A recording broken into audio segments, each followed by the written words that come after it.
अस्सलाम वालेकुम। ये जैसा कि मैं आपके लिए वीडियो बनाऊंगा, तो ये वीडियो बनाई है, इसमें मैं आपको टोटल समझाता हूँ कि करना क्या है। आपने गौर से देखना है और से गौर से समझना है। मैं अपनी तरफ से ट्राई करूँगा कि बहुत अच्छा समझाऊँ, लेकिन फिजिकली और ब्लैक बोर्ड पे या बोर्ड पे मतलब जो समझाता है उसमें और इसमें फ़र्क होता है। बस ट्राई करता हूँ कि अच्छा समझा सकूँ। तो चलते हैं हम लेक्चर की तरफ। सबसे पहले मैं अपने नोट्स ओपन करूँगा और आपको दिखाऊँगा कुछ चीज़ें यहाँ से रिव्यू कराता हुआ, फिर उनको प्रैक्टिकली हम करके देखेंगे। तो यहाँ से स्टार्ट किया था प्रोग्रामिंग, ये चीज़ें तो आपको आती हैं। बेसिक सी लैंग्वेज के बेसिक रूल्स, ये जो लिखा हुआ है ना सी लैंग्वेज के basic rules, each command and instruction must be written in small letter, sir ने लिखवाया होगा ये, और लिखा होगा each command and instruction must be terminated with semicolon. और वो इस एक खास स्ट्रक्चर को फॉलो भी करता है। वो क्या होता है, मेन में ही हम लिखते हैं ना सारा कोड। तो ये जो स्टेप्स हैं ये याद रखना, हो सकता है सर पेपर में पूछ लें, ये पूछ सकते हैं। नेक्स्ट थिंग जो है, how to display text. Printf की कमांड आपकी होती है डिस्प्ले कराने के लिए, आप जानती हैं। और क्लियर स्क्रीन आपको पता है स्क्रीन को क्लियर करने के लिए इस्तेमाल होती है। मूव कर्सर को मूव कराने के लिए आप इसके सीक्वेंसेस यूज़ करती हैं, \n for new line and \t for tap the character. ऐसा ही है। गो टू एक्स वाई की बात करते हैं। गो टू एक्स वाई आपने यूज़ किया होगा। तो X position and Y position आप देते हैं, एक्स एंड वाई कोऑर्डिनेट्स, और ख़ास पोजीशन पर जाके आपका टेक्स्ट डिस्प्ले होता है गो टू एक्स वाई की वजह से। इन चीज़ों को यूज़ करते हुए आप एक सीवी बना सकती हैं। सर ने भी मुझे असाइनमेंट दी थी और मैंने अपनी एक सीवी बना के दिखाई थी सर को, तो आपने भी बनाई होगी उम्मीद करता हूँ। इसके बाद जो क्वेश्चन आता है, how to get input. It's an important question कि what is an variable, sir हमेशा पूछते हैं पेपर में। तो variable is a memory location use to store data, ये इसका आंसर है। तो आप ये ज़रूर याद करें, इसको देखने की ज़रूरत नहीं मेमोरी वगैरह को। और वेरिएबल की डिक्लेरेशन आप बता सकते हैं। डाटा टाइप्स जो है वेरिएबल की वो आप बता सकते हैं, सर पूछ सकते हैं। न्यूमेरिक डाटा टाइप्स इंटीजर्स हैं, रियल नंबर्स, फ्लोट्स, और अल्फ़ाबेट स्टार जो कि एक कैरेक्टर को स्टोर करता है।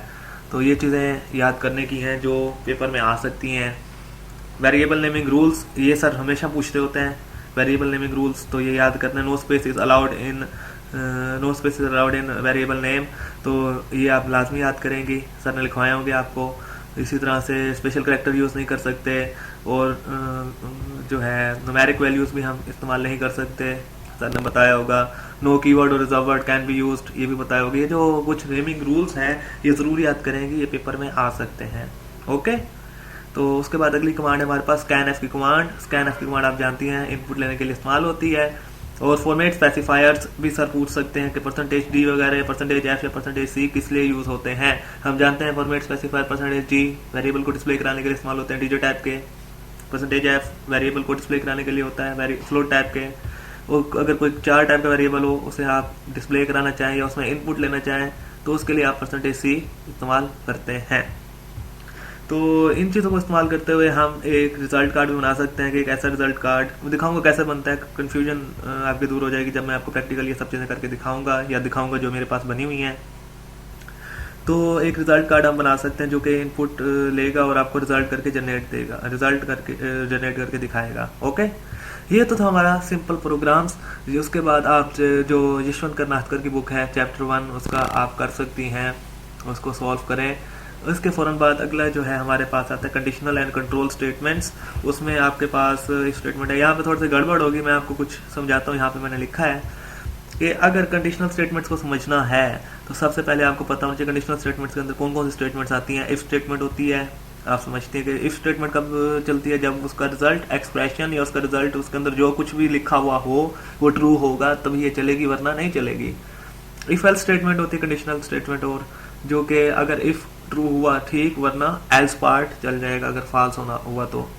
ऐसा ही होता है। नेस्टेड इफ की बात है, नेस्टेड इफ की डेफिनेशन होती है if with in the if is called nested if, if with in if is called nested if, यानी इफ के अंदर एक और इफ लिखना होता है नेस्टेड इफ।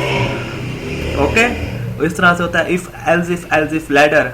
और इफ एल्स इफ लैडर इसे इसलिए कहते हैं क्योंकि जब हम इफ एल्स इफ लिखते हैं तो लैडर की सूरत ही बन जाती है हमारे पास। तो इस लैडर को अगर आप ओके करना चाहें तो आपके पास जो नंबर ऑफ चॉइसेस हो और नंबर ऑफ चॉइसेस में से किसी एक को आपने सेलेक्ट करना हो तो if else if ladder use होता है। अभी मैं जरा पास करता हूँ, एक और वीडियो बनाता हूँ आपके लिए।